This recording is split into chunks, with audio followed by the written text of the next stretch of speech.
All right, strap in, everybody, because today's deep dive is going to be something special. We're taking a look at the Autobiography of a Yogi by Paramahansa Yogananda.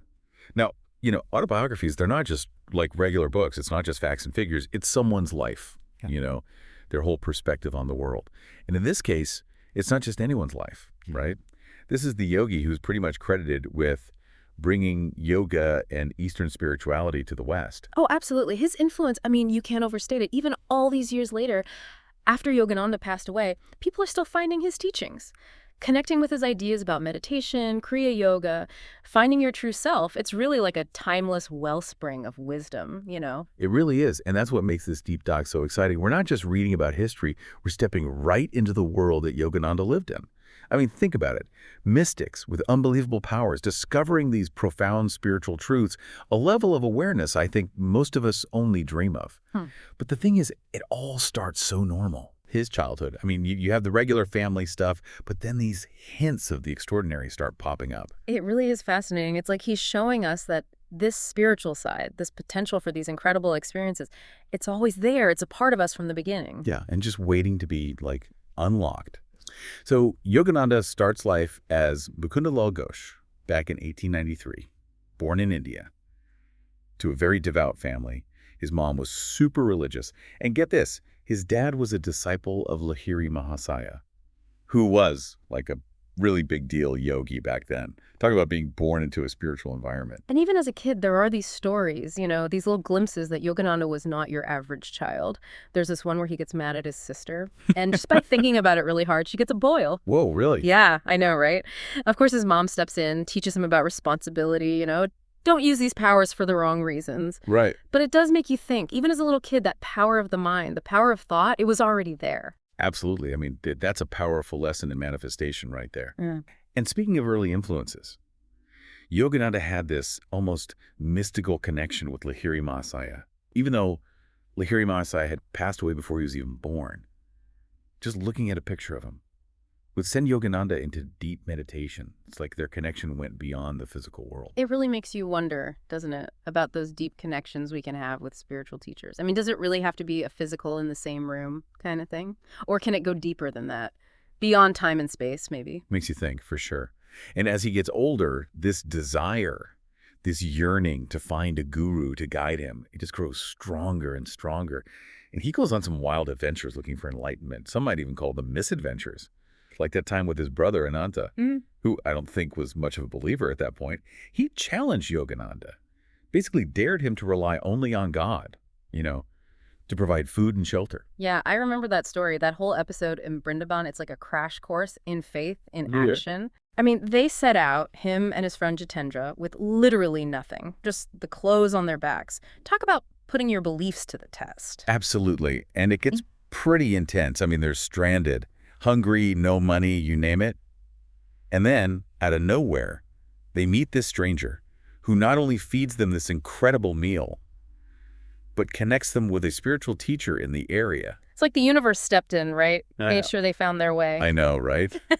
What are the chances? I mean, is it divine coincidence? It's an interesting idea, right? This whole divine coincidence thing. Maybe those things in our lives that seem totally random are really nudges in the right direction, Part of a bigger plan we just can't see yet. That's a great way to look at it. And after all those twists and turns, Yogananda finally meets the guru who would change his life. Sri Yukteswar Giri. Sri Yukteswar, oh, he's a classic. The wise but demanding teacher, full of wisdom, humor, but also, pretty strict with his disciples, which I'm sure wasn't always easy. Yeah, I can imagine. So Yogananda talks about getting initiated into Kriya Yoga by Sri Yukteswar. And the experience, he says, it was so powerful, so blissful, words can't really describe it. But beyond the techniques themselves, Sri Yukteswar's teachings were really profound. He was all about conquering your inner weaknesses, not just focusing on external circumstances. That's such a key point, that distinction between changing yourself on the inside versus trying to change the outside world. Right. It's easy to get caught up in that. But the real freedom, like he was saying, comes from mastering your own mind and emotions. Absolutely. And Sri Yukteswar was giving them the tools to do that. He emphasized the importance of selfless service, responsibility. He talked about how crucial concentration is. And he even said that traditional sitting in silence compared to Kriya Yoga, wasn't as effective. Yeah, he was pretty blunt about that. And the deeper you get into the book, the more you find these incredible stories of Yogananda meeting other mystics and saints, each with their own unique abilities and perspectives, like Master Mahasaya, who had this incredible devotion to the Divine Mother and could literally make food appear out of thin air. That one always gets me. I know, right? It's amazing. And then there's the tiger tamer, who shows how powerful the mind can be, even over, like, the fiercest animals. Right. It's like a real-life superhero story. Totally. And we can't forget Baduri Mahasaya, who was this saint, who gave up material wealth for what he called this, like, cosmic empire of endless bliss. It really makes you think about what it truly means to sacrifice, you know? Definitely challenges our usual ideas about success and fulfillment. For sure.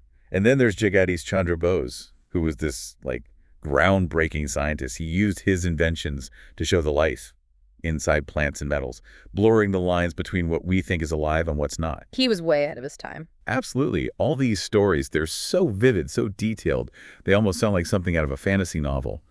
But Yogananda talks about them like they're just everyday occurrences, you know? Yeah. It shows how spiritual power can manifest in so many different ways. It really does make you wonder, what are we missing? You know, what's hidden beneath the surface of what we normally perceive? Absolutely. And what's amazing is how Yogananda brings it all back to these core themes, the power of will, the interconnectedness of everything, and how limited our material perception really is. Right. He's always encouraging us to look deeper, to question what we think we know. And to see the truths that are hidden in plain sight. It's a powerful message. And one of the, I guess you could say, more challenging parts of the book is this recurring theme of karma, astrology, and divine intervention, stuff that Sri Yukteswar was really passionate about teaching. Oh, yeah, for sure. Those could be some pretty heavy concepts to grasp, you know? Yeah. So how did he, like, approach these ideas? Did he see karma and astrology as, like, set in stone, like your fate is sealed kind of thing? That's a really good question. And it gets right to the heart of Sri Yukteswar's teachings. He didn't see karma and astrology as some kind of fixed destiny, more like this intricate dance of cause and effect, opportunities to learn and grow, tools to understand yourself and where you fit in the grand scheme of things. Okay, so it's not about being a puppet of fate, but more about understanding the rules of the game, so to speak. Yeah. And using that knowledge to, like, make choices. Exactly. He even believed we could influence our destinies by, consciously working with these laws. That's really interesting, but how does that actually play out in real life? Did he have any examples? Oh, absolutely. Tons of them. He tells this really fascinating story about a simple lead bangle that unexpectedly cured Yogananda of a chronic illness. Oh, really? Yeah. It highlights how these subtle forces, can affect our lives in ways we often don't even realize. So, like, even everyday objects can hold unexpected power. It's a possibility. And then there are all these stories of Sri Yukteswar's own healing abilities. Like, there's one with a skeptical doctor thought Sri Yukteswar's methods were total nonsense, and another about a student named Sasi, whose faith in his guru's power literally saved his life. Seriously. Saved his life. Yeah, Sasi was really sick. Doctors had pretty much given up hope. But Sri Yukteswar just calmly assured everyone that Sasi would be fine. And guess what? He made a full recovery, against all odds. It's like the power of belief combined with Sri Yukteswar's, I don't know, spiritual energy. It just, like, shifted something in reality. It's pretty mind-blowing when you think about it. It really is. All these anecdotes, they're so wild. But they all point to this idea that divine intervention, spiritual laws, our own choices, they can all weave together to create these seemingly miraculous outcomes. It definitely makes you rethink those simple cause and effect assumptions we often make. Right. It challenges us to consider a more, I guess you could say, expansive view of reality. And then, just when you think you've wrapped your head around Yogananda's journey so far, he gets this calling to share these teachings with the West. It's a big shift in the narrative. Yeah. It all starts with a powerful dream. And then this series of events, some might call them coincidences, others might call it divine synchronicity, but they all perfectly align to guide Yogananda to America in 1920. 1920, wow. I can't imagine what that must have been like, going to this completely foreign land where everything you believe in, your traditions, even probably your clothes would be so different. And it wasn't all smooth sailing for him. He struggled with public speaking at first, but then he experienced the sudden, almost miraculous gift of fluency. It allowed him to connect with Western audiences in a profound way. Wow, like some hidden ability was unlocked. Exactly. So even with challenges, he found a way to get his message across. Did he meet anyone interesting along the way? Oh yeah, definitely. He had some fascinating encounters with notable Western figures who were surprisingly receptive to his teachings. Like who? Well, there was Luther Burbank, the famous horticulturist. He believed in reincarnation, for example. And then there was Therese Neumann, this German Catholic mystic, who had these stigmata wounds and would speak in ancient languages during her trances. Whoa, that's pretty intense. It is, but it highlights this idea that the desire for spiritual understanding, the search for meaning and connection, it transcends cultures and religions. It's a human thing, not just an Eastern thing. Exactly. So even in the West, he found these kindred spirits. People drawn to those same deeper truths. And driven by this vision of a world united by spiritual truth. Yogananda went on to establish the Self-Realization Fellowship in Los Angeles. Which is still going strong today. Yeah, it's dedicated to sharing the teachings of Kriya Yoga and making them accessible to people from all walks of life. It's been incredibly influential in paving the way for the widespread acceptance of yoga and meditation in the West. It's remarkable when you think about it. What were once considered these esoteric Eastern traditions are now like mainstream. It's a testament to the power of one person's vision and dedication. Absolutely. His story shows how much we can accomplish when we're committed to something bigger than ourselves. He faced obstacles, embraced opportunities, and ultimately left a lasting impact on the world. It's inspiring, to say the least. As we continue our deep dive, we'll explore those more advanced yogic concepts he shared, the insights he gained from meeting other spiritual giants, and the legacy he left behind. Sounds like we're just getting started. So on that note, let's take a quick break, and we'll come back for the final part of our deep dive into the autobiography of a yogi. Okay, we're back for the final stretch of our deep dive into Yogananda's Autobiography of a Yogi. It's been a wild ride, that's for sure. And you know, looking back on everything we've talked about, it makes you wonder, what is it about this book that makes it so timeless? Why are people still connecting with it so deeply all these years later?